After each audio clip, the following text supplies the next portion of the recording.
Palmer is easily one of Chelsea's best players, and after seeing his match-winning performance at the Club World Cup, dropping 2 goals and 1 assist, he's definitely a player worth studying. He has a silky style and is very efficient with his dribbling approach. So in this video, I will break down the most common dribble techniques Palmer uses to beat defenders. By the end of the video, you'll be able to incorporate elements of his style into your game and drop ice-cold performances on the field as well.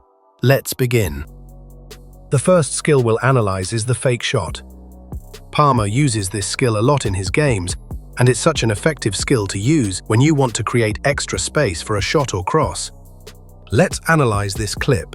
Palmer does a step over into space, and he does a fake shot, completely throwing the defender off balance, giving him room for another shot.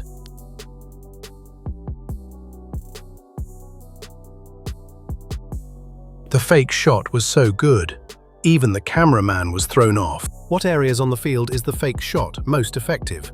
In Palmer's case, he will typically cut in from the right wing and do a fake shot in this area to create space. The closer you are to the goal, the more likely the defender will react to the skill. Here's an example of Palmer using the skill on the wing to fake a cross. This gives him more space to run into.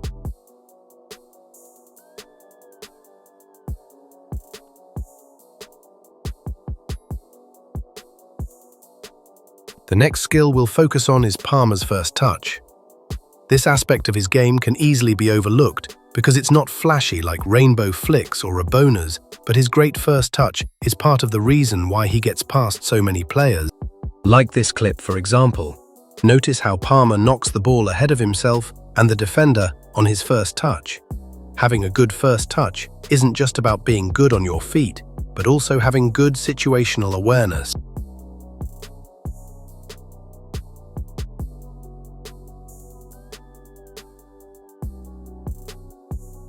You need to develop your football IQ on the field, and this will drastically improve your ability to determine what areas on the field you can exploit.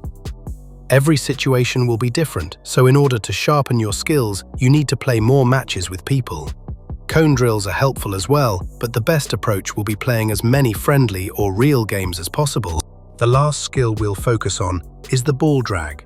This is a common skill you will see Palmer use on the wing or in tight spaces. Let's use this clip to analyze how Palmer used the skill. Palmer does a ball drag and protects the ball with his back to the defender. He does a ball drag once again and manages to nutmeg the player and get past him. In this situation, Palmer could pull off the nutmeg with the ball drag because the defender was applying a lot of pressure. Typically, the idea of the ball drag is to have a sharp 180 change of direction, which catches the defender off guard, giving you the opportunity to get past him. Here are all the skills we've covered so far. Additionally, you can add the body feint and step over as well, since Palmer does these skills on occasion. Mastering just these 5 skills will make you a problem for defenders. If you enjoyed the video, please hit the like button and subscribe. Thanks for watching.